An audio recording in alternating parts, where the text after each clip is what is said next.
Hello दोस्तों, आप लोग इस चैनल पर नए हैं तो चैनल को सब्सक्राइब करें और बेल आइकन को दबाना ना भूलें। हमारी आज की कहानी का नाम है अभागन। 2 दिन हो चुका था सुनन्या के पति राहुल को गए हुए। सुनन्या अभी भी अपने पति को खोने के गम से बाहर नहीं निकल पा रही थी। अचेत सी पड़ी रहती और पल पल रोती रहती। तुम तो चले गए राहुल और मुझे अभागन बना गए। तुम अपने साथ मेरा श्रृंगार, बिंदी, सिंदूर सब ले गए। अब मुझसे लोग घृणा करेंगे। मुझे किसी शुभ कार्य में शामिल होने लायक तुमने नहीं रखा राहुल। कोई मुझे अपने घर किसी शुभ कार्य में नहीं बुलाएगा, सब मुझे दरकिनार रखेंगे। मेरे पास आने या मेरे कपड़ों को छूने से सब परहेज करेंगे। रोते हुए बोले जा रही थी सुनन्या, बस भाभी, आप अभागन नहीं है। कभी अपने आप को कोसिएगा मत, ना कभी अपने आप को अभागन कहिएगा। हम आपको कभी किसी भी चीज में दरकिनार नहीं करेंगे भाभी। हम आपके कपड़ों को भी छूने से कोई परहेज नहीं करेंगे। सुनन्या की ननद मालती ने सुनन्या के पास बैठ उसे ढांढस बंधाते हुए कहने लगी। सुनन्या और राहुल के 2 बेटियां थी, षष्ठी बिट। दोनों का ब्याह हो चुका था। दोनों बहनें माँ के पास बैठी रो रही थी। षष्ठी बेटा, कोई शॉल हो तो देना, हल्की हल्की सहरन लग रही है। शाम को मालती जी ने अपनी भतीजी से कहा। जब राहुल की मृत्यु हुई तब फरवरी का महीना था, तो सुबह शाम हल्की हल्की ठंड होती थी। जी बुआ जी, ये मम्मी की शॉल, इसे ओढ़ लीजिए आप। कहते हुए षष्ठी ने मालती की तरफ शॉल बढ़ा दिया। षष्ठी को उस समय तो समझ न आया था कि माँ ऐसा क्यों कह रही थी कि सब उनके कपड़ों को छूने से परहेज करेंगे। शायद माँ ये सब पहले से जानती थी, लेकिन अभी कल ही तो बुआ जी मम्मी से कह रही थी कि वो मम्मी को किसी भी चीज में दरकिनार नहीं करेंगी। अपनी बुआ को धिक्कारते हुए वो साड़ी लेकर चली गई षष्ठी, और माँ की उस साड़ी को खुद पहन लिया था उसने। षष्ठी की बात सुन अपनी सोच पर शर्मसार हो रही थी मालती जी। कुछ देर बाद षष्ठी की नजर मालती जी पर गई, लेकिन आज ही उनके शॉल, उनके कपड़ों के साथ भेदभाव।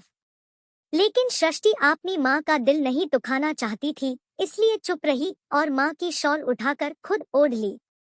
दूसरे दिन मालती जी नहाने जा रही थी तो षष्ठी ने अपनी माँ की साड़ी लाकर उन्हें देते हुए बोली, बुआ जी, ये मम्मी की साड़ी यहाँ टांग दे रही हूँ।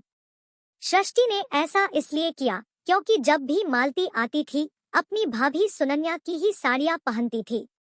नहीं षष्ठी बेटा, इसे रख दो, मैं अपनी साड़ी लेकर आई हूँ, मालती जी ने कहा।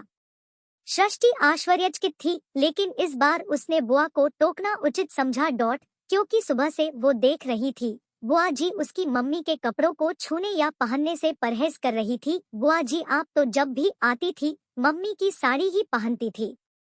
आप कभी अपनी साड़ी कपड़े लेकर मायके नहीं आई, लेकिन इस बार आप अपनी साड़ी लेकर आई हैं। अब आप माँ की साड़ी, कपड़े और शॉल क्यों नहीं पहनना ओढ़ना चाहती है? आपने तो कहा था आप उनके साथ कभी भेदभाव नहीं करेंगी, उन्हें दरकिनार नहीं करेंगी। फिर अब क्या हुआ? बुआ जी, कथनी और करनी में फर्क होता है। आपने माँ को झूठा ढांढस तो बंधा दिया, लेकिन अपने इस रवैये से आप उनका दिल दुखा रही है। माँ के कपड़ों को लेकर आप अछूत मना रही है। बड़ी कुंठित मानसिकता वाली सोच है आपकी। छी, मुझे तो शर्म आती है आपकी सोच पर। जाने किस जमाने की सोच है आपकी, जाने कितनी पुरानी रूढ़िवादी सोच को अपने मन में सजोए बैठी है आप। बुआ जी अगर पापा के जाने के बाद माँ के वस्त्र अछूत हो गए, क्योंकि माँ पापा से जुड़ी थी, तो हम भी तो अछूत हो गए ना। हम भी तो पापा से जुड़े हुए थे और हमेशा मन से पापा से जुड़े रहेंगे। और ये घर, आपको तो यहाँ भी नहीं आना चाहिए, आपको यहाँ तो कदम भी नहीं रखना चाहिए, क्योंकि ये घर भी तो पापा का ही बनवाया हुआ है। उनके जाने के बाद ये घर भी तो अछूत हो गया। अपनी बुआ को धिक्कारते हुए वो साड़ी लेकर चली गई षष्ठी, और माँ की उस साड़ी को खुद पहन लिया था उसने। षष्ठी की बात सुन अपनी सोच पर शर्मसार हो रही थी मालती जी। कुछ देर बाद षष्ठी की नजर मालती जी पर गई तो आंखों में गर्व और विजय की मिश्रित चमक तैर गई और होंठों पर संतुष्टि की मुस्कान। मालती जी अपनी भाभी सुनन्या की दूसरी साड़ी पहने हुए खड़ी थी। आज सुनन्या की एक साड़ी सृष्टि और एक साड़ी मालती जी पहने थी। दोनों को देख यूं लग रहा था दोनों सुनन्या को, मतलब एक विधवा को और उसके वस्त्रों को सम्मानित कर रही हो। आज एक बेटी ने अपनी माँ के हक की लड़ाई लड़ी थी, अपने माँ को सम्मान दिलाया था। धन्यवाद दोस्तों।